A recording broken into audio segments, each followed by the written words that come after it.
What's going on, guys? Welcome to the Hustle or Stay Basic podcast. I'm your host, KG, and today I got an entrepreneur, web designer, co-founder of DxM Creative, Astawa Alam.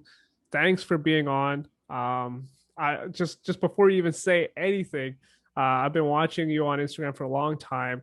I love everything you put out there, and personally, like, I think when someone's on Instagram and they get into that story buzz where you just keep on going through story and story and story. I actually pause for your stories because they're really cool. They're really engaging. So I appreciate that, and keep up all the great work, man. Oh, thanks, man. Thank you for the intro. And I appreciate those kind words too, because yeah, I mean, I'm sure you feel this as well. Like as a content creator, sometimes you don't know if anyone's pausing to read or watch. And sometimes no matter how good you feel about what you made, it can feel like you're shouting out into the void. So I appreciate you letting me know that you appreciate my content. And Yeah. thank you for having me, man. Excited to be here. Yeah. I like we're gonna do this in 30 minutes, so we're gonna jump straight into the questions. I'm First ready. things first. Um, I saw and I've seen on your Instagram and I've seen you talk about it a bit. Is DxM Creative? What is it? How was it founded? You are a co-founder. Mhm. Give us a taste of what you do at DxM. For sure. So let me start with where we are today, and then I'll Okay. back up to the origin story. So today in 2021, DxM Creative is an innovative web design agency that has a process where we work with our clients to not just build out a beautiful website, but also enact the notion of scrolly telling through the 5 W's of web Hmm. design to ensure that their customers are being met and delighted all throughout their web experience. But that's not how we started. So DxM was co-founded by accident in 2014. Oh So wow, what, 6, 7 years ago now. it's So been a journey. 2014, it's a man, journey is, I feel like calling it a journey doesn't do it justice, but it's been something. And it started as an accident. And I say accident because Ali and I, my co-founder, we never intended to build a web design agency or do any sort of digital marketing. DxM Creative actually was born out of us being broke and desperate. So out of high school, Ali and I, in our first years of college, university, um, we we were really into fashion. We loved shopping and trying new things and looking at different trends from around the world and seeing how they're going to map to North America eventually. And we were both of South Asian descent. He was from Pakistan, I was from Bangladesh. So we knew we Hmm. wanted to do something in fashion. We wanted to create some sort of line that drew on our heritages, took cuts from back home, took patterns from back home, and combined it with the Western streetwear that we love to shop and rock every single day. Yeah. So we set out on our journey of designing different things and finding manufacturers and all was going good until we ran into two roadblocks that wouldn't move. They were kind of like, I don't know how big of a Pokemon fan you are, but back in the day in the Huge Pokemon fan. so you know like in Pokemon on like the classic versions, you'd run into that road every now and then where a Snorlax would be like Yep. sitting in the middle, sleeping, right? Yep. That's Yep. and there's no way around it. You can't wake it up. You can't go around. You got to find some other long method of going around. And that's kind of what happened to us. Except we Mm. had two Snorlaxes, and one Snorlax looked like you have no money to actually start production. So we Mm. had our manufacturers lined up. We knew people in Pakistan and in China that could start producing our goods for us, but we had no money to pay them. So problem number one, Snorlax number one. Snorlax number two was that we wanted our company that we were building was called A&R. And actually, do I have a card here? Are you recording video too? Yep. Yep. All right, your viewers will like this. Um, our company was called A&R. Okay. See through. So this is our very first business card that we got made. Yeah, it's a transparent And card. I've never seen something like that. yeah, you rarely see cards like this now too. But A&R, AENAR, stood for Astawa and Raza. Ali Raza was his last name. Mm. So with A&R, we wanted to be the second Snorlax is that we wanted to be strictly e-commerce. So sell only online so we could sell to everyone around the world.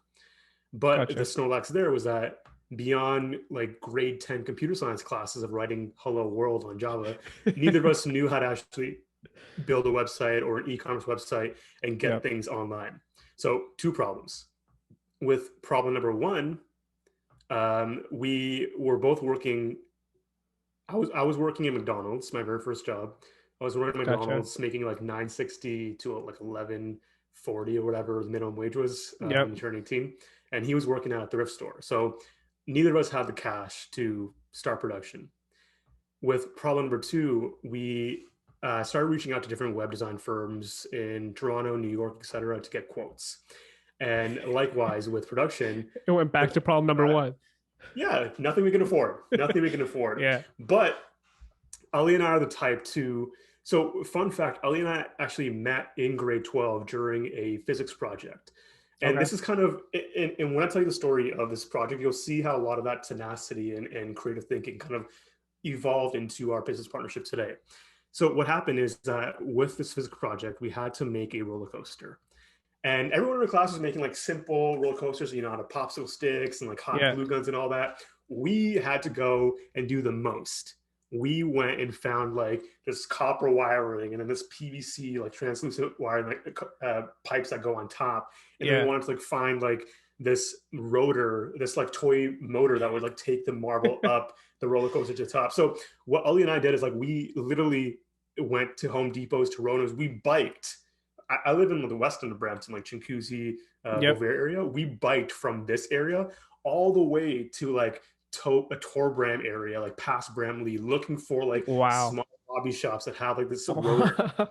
So that's the kind of lengths that we went to like make things happen. And then I didn't realize it then, but I see it now when I look back on our journey with web design.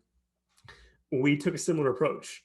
We knew we couldn't afford to hire a firm to build this website for us. So we put on our detective hats and we looked at all the websites that we liked, examples of things that we wanted. And we just sat there and we right-clicked inspect element, right-click view source on every single website we saw, played with the code there, changed things. And then eventually, bit by bit, we built our website. So website problem solved, we got that, but we still don't have money to actually start production. Yeah. But we knew now that we had this skill that people charge a lot for. So I looked at Ali, he looked at me. We're like, yo, we got the skill now that people like charge some big bucks for. Why don't we sling a couple of websites, get that cash, start the line, and then we're good. Yeah. So he's like, all right, let's do it. So sure enough, by some miracle, we stumbled onto this ad for a spa in Vaughan looking for a website redesign. So called them, hustled my way into it, finessed it, had no experience building websites for businesses, let alone like this 2-story beautiful spa in Vaughan, but somehow convinced them to trust us. It was a $700 project, way undercharged. It took forever, but that one client led to 2 clients, led to 4 clients, and our affinity for digital marketing, web design, and technology. And fast forward to 2021, now we've worked with international nonprofits, universities like York University. We've worked with best-selling authors and award-winning entrepreneurs.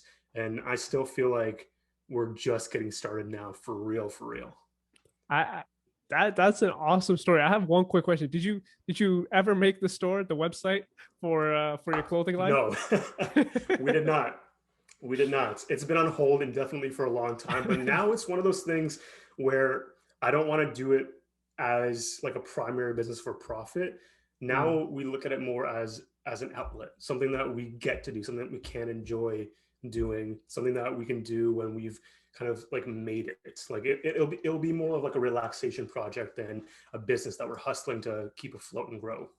Gotcha. Just out of curiosity, like a lot of the guests I bring on, I kind of go through, what was your interest in school? What were you thinking at a university? And oh, man. The reason I ask this question is because I want to share with our guests that no one really knows what they want to do out of school, but I want to see if you fit that mold. Oh, man. You might find this funny because you're in finance, right? I'm actually an engineer.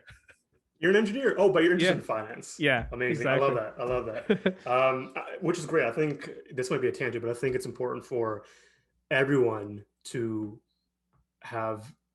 be financially literate. And I talked about this the other day on my Instagram too, with things, and your listeners are probably familiar with it too, with things like NFTs popping up now. They become mainstream very, very fast. Like they have occupied space and conversation way faster than cryptocurrency has, and they're being taken seriously faster than cryptocurrency was taken seriously as well.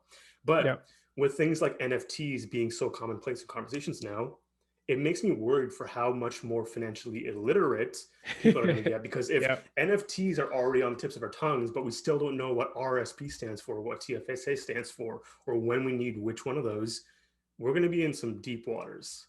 Yeah.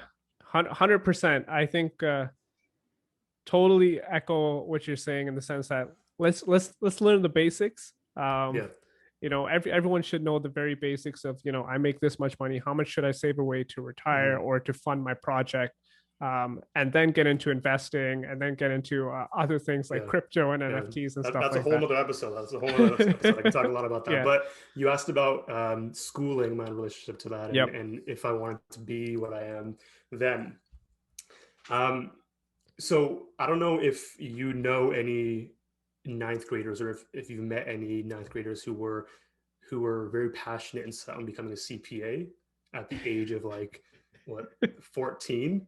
But that was me. At Really? the age of Okay. 14, grade 9, I for some reason thought my goal in life, my number one aspiration, is to become the best CPA there is, and become an accountant. That was my goal. I even went so far as to, in grade 10, we had our careers and civics Careers classes, and we would course. do Yeah. we would do my blueprint, right? Like we would map out, Yep. if in 5 years I want to go work at this, if I want to work at Deloitte in this position, where do I have to go to university? What courses do I got to take? What degree do I got to get? What courses do I got to do in grade 11 and 12 to get into? Like I had the whole thing mapped out. Like I had a duotang full of my life plan to become a Yeah. CPA. It's hilarious because what like, what what was it kid that dreams of fueled it? that? What was it that fueled that mission? So what fueled it is my lack of awareness of what's out there. And Mm. it's still, I see it all the time now with all the youth that I get to work with, is that even you're just so unaware of the options that are out there. And school does a terrible job of making you know of what you can do. I know you didn't include this in your bio, but I've also been working at the city of Brampton for the past 2.5 years as well. Mm-hmm. And I was working in economic development, a term that I had never heard before I applied to the job. Like Okay. there's so many worlds out there that I'd Yeah. never heard about in school until I actually got into the world. So for with accounting, why I thought that was the path for me is because I saw people closest to me in accounting. My dad was an accountant. A lot of his friends were in accounting or 100%. finance. It was the most accessible. It was part of like the holy trinity of Desi kid careers. 100%. Lawyer, doctor, engineer. It was just outside of that Yep. trinity on the edge. It's like, if Yep. you can't do any of those, then accountant Yeah. or finance, that's what you got to go into. So that was the why for me. Gotcha. Yeah, and I think I've shared this in a couple of my episodes in the past, but just just in case you haven't heard, I I became an engineer exactly for the same reason you mentioned. Like everyone in my family was an engineer; they did engineering, and I saw they were stable, so I was like, cool. Mm-hmm. And in a grade 10 careers class, I actually put down car salesman, and I put that I needed an automotive engineering degree so I could understand Whoa. how the car worked so See, well we were that so dumb when we were kids. Like, you don't need that. no, you didn't need that at all. But I don't know. That's just what it was in high school, and I think personally, I think it's still like that, which is a little bit sad. So It that's is. why I do this It's a shame, episode to man. kind of It's a get shame. Like, get you guys on, talk about your yeah, non-linear career path and the cool things you're doing. it's been wild, man. What's it called? I get to speak to a lot of high schoolers and high school crowds and all that, and even now, man, like they have the way school is structured and the purpose that school serves has not changed. And it's Mm-hmm. insane because the way we work today is not based on the model of the way work was built. I'm deeply against the 40-hour work week because the 40-hour work week was built by industrialists for people who worked in factories. Yep. Most of us now, you and I don't work in factories. You Yep. and I are knowledge workers in the information economy, trading off of intellectual capital. Yep. School is not built to produce productive knowledge workers. Students are produced to become great factory, quote unquote, workers in businesses. It's a 100%. shame, man. Like a lot has to change in the way schools are built right now. Are you a fan of Seth Godin? Seth Godin, yeah, I love him, Yeah. man. Yeah. He sent an email, like he sends an email daily, which is just awesome. He sent an email, I Yeah, think it he was blogs yesterday. every single day, which is insane. Yeah. He sent an email today or yesterday and basically talking about like how so many of the patterns are based on that industrial work-life balance where you have to have your lunch at 12 and breakfast is Yep. the most important meal of the day. Um, and I read that today and I was just like, man, things have changed drastically since then. But that culture of hey, be back at your desk by 1 o'clock is still there. Yep. The fear, man, Yeah, the fear. Like yeah. it's I think a great. Have you read Think and Grow Rich? Napoleon Hill. Yeah. Yeah, I've Oh, how do you actually feel about it? You rolled your eyes. I no no I didn't roll my eyes. I think the way I learn, which I'm realizing now, is reading is one part, and then doing actually makes me learn a lot better. Yeah, Um, and which we weren't personally, taught in school, right? yeah, and watching and then doing also is better than me, better than reading for me. So I actually watched a book summary for that book a Nice, while ago. nice. Man, that's key. So I'm glad you brought that up because another kick that I've been on for the past couple of months is that school has also taught us to read wrong. Schools Mm, taught us that books are these religious things that should be that if you open that first page, you better go get to the end and you can't put it down. You can't pick out any other books. yeah, You got to stick to that yeah, one thing, and that's completely wrong. When reading has been made this religious activity, it becomes so much more intimidating. Where we don't even approach books at all. Like I think the average American barely reads 2 books a year. And mm, I'd like to assume that's attributed to the fact of how reading was taught. But if yeah. instead we approach a reading the same way we channel surf or binge things on Netflix, switching between shows, reading becomes a lot more accessible and a lot more fun because the pressure is off. And if you read, quote unquote, consume in the ways that come naturally to you, whether it's through an ebook, the physical copy, watching book summaries, downloading Blinkist, you become a much more happier learner as well that learns how to apply what you're actually reading between these books. 100%. I think you're right. I'm Like very passionate about this. school has given us a bad relationship with books. I agree, and it's just like in high school you were forced to read this book because it's part of the course, Novel studies. and similar to the career path in grade 10, it's like you're given these options based on people around you. um, but when you get outside of that, you can find some books that really interest you and that are like really enjoyable, right? I actually have a friend who he posts on his story pretty much every day he's reading a book, and one thing he realized very recently is like, wow, I should treat my books like Netflix. I should flip through them. I don't need to finish it. Yes. And it's so funny that you said the exact same thing. um, One thing I wanted to jump on is you mentioned it a little bit about public speaking. Mhm. How did you get into that? Why did you get into that? Great question. So I got into public speaking off of the notion that we should all share our drafts. So Mm, this thought started for me back in 2017. So DxM, we started unofficially in 2014, 2015. And from then until 2017, Alina had been barely part-time at DxM, putting in like less than 20 hours a week, really sporadically, getting a client here and there just off of luck, and we would do the work. But we had never been really consistent at it and treating it like a real business, mm, and building those processes that need to be in place to actually grow a business like that. But I always wanted to do it. I wanted to do it the right way. I wanted to actually build a business that could feed me, that could get to a place where we could bring on more people and grow.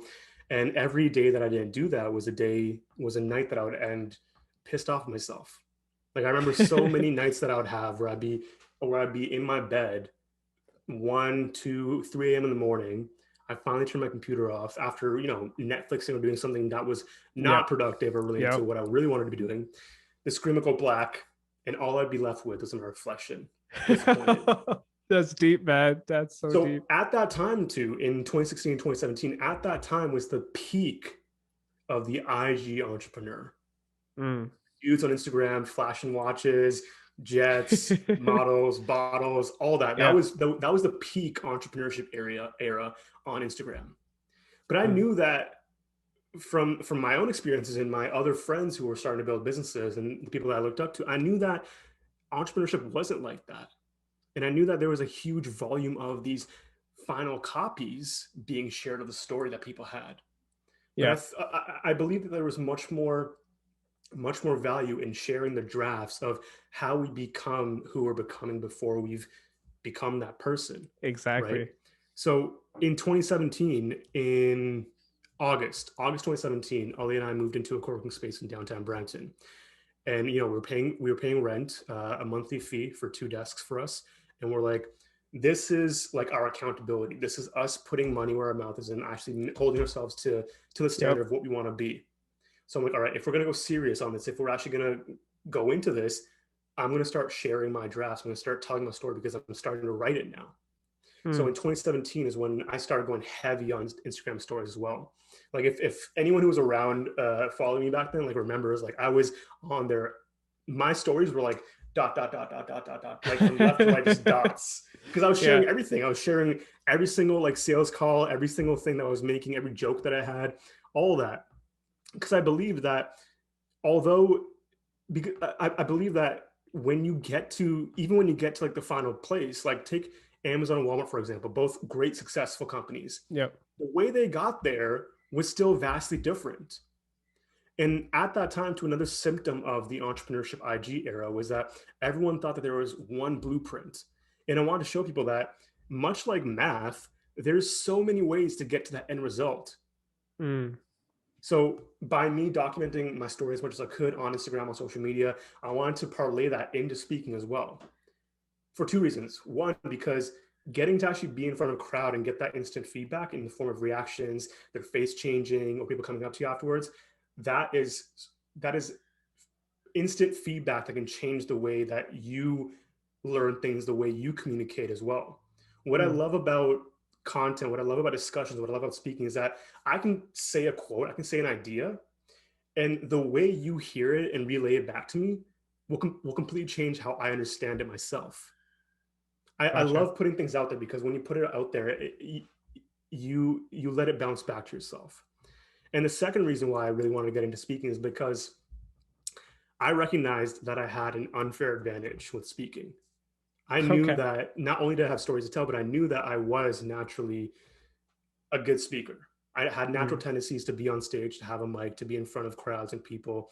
And I'm like, yo, I want to start nurturing this strength because if I start now, it's going to be a sick skill in 10 years. I'm going to be Yep. so good at this thing. Yep. So I want to start making those investments in that skill because I knew that it could pay off handsomely in the coming years.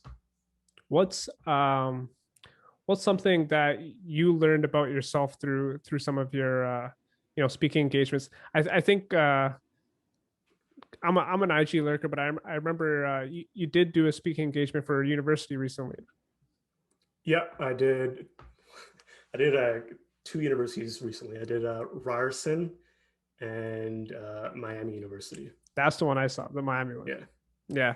Well, what kind of feedback did you get that you could take away and try to work on it or keep on doing from those speaking engagements? So part of one of the biggest downsides, I'm the kind of guy who is hugely self-critical. And Okay. one of the downsides of speaking in front of crowds is that they will never tell you if you suck. Mm. Like they'll never tell you what's bad or what goes wrong or what you can improve on. They'll always tell you that it was great. I remember specifically in February, pre-pandemic life, in February 2019, I had one of my biggest gigs ever at that time. I spoke at the Globe Mail Center for the Young Entrepreneurs Conference, Nice. and I brought the whole crew, brought like my videographers, my photographers, because I wanted to really capture the event and turn it into content for me. Brought huge hoopla about it, right? I got on stage, I did my thing, and I walked off, and I just shook my head because I'm like, that was one of the worst talks I've ever given. Really? But everyone was still like patting me on the back and saying, Yeah. great job and this and that. And so I've never gotten negative feedback from people, but what's been what's been productive for me to get is understanding the gap between my expectations and what was received by the audience. And my goal is after every single talk to walk off having closed that gap a bit more. Gotcha. That's Does pretty that make dope. sense? Yeah, no, that's pretty dope. I know I love the idea that you're recording yourself because I know just watching yourself speak, It's like you sports, man. realize you're Honestly, doing some things that you would have not noticed unless it's on video for sure. yeah. Um, I really liked the thing that you mentioned about being hard on yourself because I do it too. I think everyone Hmm. who expects greatness out of themselves does it to themselves.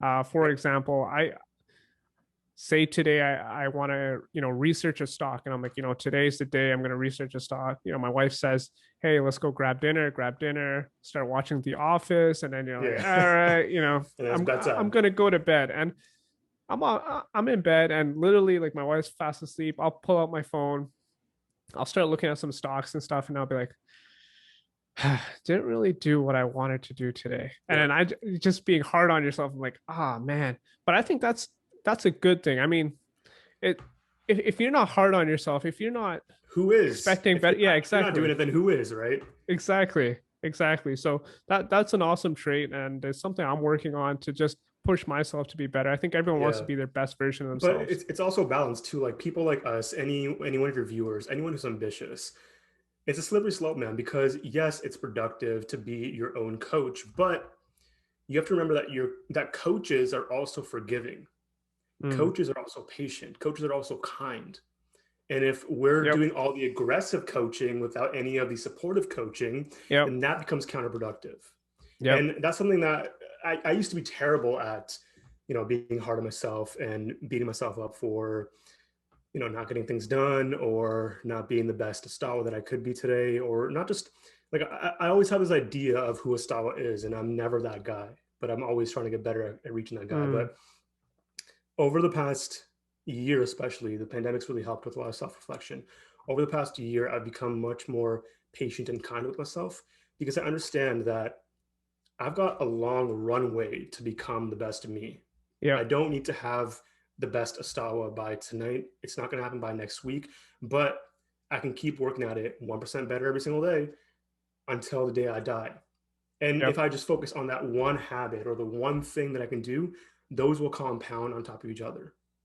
And if I Exactly. do that, then I can leave the rest up to the process because the process always works itself out. I think we're both big fans of the compound effect, doing being 1% better each day, doing something, every month that you can look back and be like, wow, this is really going to add up if I do it next month and the following month and the following month. Mm-hmm. So that's awesome. I mean, um, you said that you're hard on yourself, or you were hard on yourself. Mm-hmm. Um, Personally, for me, like I have days where I'm very hard on myself, and then days where I'm just like, okay, you know what? Be kind to Let yourself. it go. You put out 3 videos this week. Like you did enough. Relax. That's Like it's huge. fine. All right. Yeah. And then I also have my wife, who's a really good support system. Who do you think is someone that you can lean on? Is it Ali? Ali for sure. My friends for sure, man. Like I'm lucky to. I feel so lucky to have found the people that I did, Mm, because I hear a lot of stories about friendships and relationships going awry, and people getting into fights and gossip and all that stuff. And I'm so lucky to have none of that in my circle. Like whenever anyone brings up any sort of drama happening with their friends, I'm like, huh? how? That exists? Like Yeah, it's so yeah. foreign to me. So I'm incredibly blessed to have found people that I did. I have no idea how they came in my life, but I know I'm never letting them go. And what I love about these friendships too is that they only get stronger and stronger. And as guys, as dudes, as men, we're also becoming more open with each other and holding each other accountable as well to the things that we want to become. So Mm, my friend group, we call ourselves the Chai Guys, okay. and we started doing quarterly stakeholder meetings. Okay. Cool. So we do quarterly stakeholder meetings to see where we're all at with our goals, how we're feeling, just how we are in general. And we're doing the same now with our fitness, and just really holding each other accountable to the people that we want to be. So Mm, that's one thing. Another huge support for me is my girl Naz. She's amazing, man. Like I feel like this quote is a bit dated now, given where we are in 2021, but I still believe that behind any great person, example man, is a great woman, which is her. And she's been that for me. And, you know, I think about this one Drake lyric where he says, I think it was in Too Much on Nothing Was the Same, where he's like, he's stressing over, like, you know, becoming the best, and this girl's like rubbing his back saying like, don't worry about being the best out, it'll happen, you know, no one's got it like you. And she's kind of like that for me. And I feel like everyone needs to have that person who is kind of that objective third person who's seeing the scene and can like tell you like, hey, you actually didn't mess up because you picked up the slack from yesterday and you fill in those gaps. Sometimes we become our worst critics because we have our own blind spots to our own strengths. So actually something I want to mention here that I think will be really valuable to your listeners is that I've also gotten into the habit of, whenever I chat with mentors or people I look up to, I've gotten into the habit of now asking them, from your perspective, what do you see as my strengths that I'm not capitalizing on? Because they could think that I'm really good at this one thing that I completely ignore and just think is like, you know, a talent or a flick of the wrist kind of thing. But they could see it and be like, yo, that's a big opportunity for you to capitalize on. Go harder on that. Make more of that. Gotcha. Damn, that's a cool question. That's a cool question to take away. I think I'm gonna wrap it up here. But one of the things I want to ask here, and you kind of gave one already, but if you were to give advice to a young entrepreneur or someone who's just in the process, I think everyone who's driven is always in the process. Yes, as you should be. What kind of advice would you give, or what's something that they should take away? If you're building a house, make the plan, make the blueprint, look at it every now and then, but focus your days on laying every single brick as perfectly as you can. And then before you know it, you'll have a great house to look back on. The way I interpret that is, hey, nail down your daily habits. They'll definitely lead to your long-term aspirations. 100%, man. I in the past 2 weeks, I've been telling myself to just focus on doing things right and the right things, and everything else works itself out. 100%. Thanks so much. Thanks so much for being on. I really appreciate it. I'll drop all your links in the description of this video. Man, like, you know, a lot of people who listen to my podcast, they don't realize, like, some of the guests that I have on, this is literally the first time we've ever spoken person to person, like, ever. Yeah. There's been some DMs, but this is the first time. So literally I asked you the things that I want to know. And I think I got a lot out of it, and I hope the guests do as well. So thanks so much for listening, guys. Please subscribe to the channel and like the video, and we'll catch you guys next time. See ya.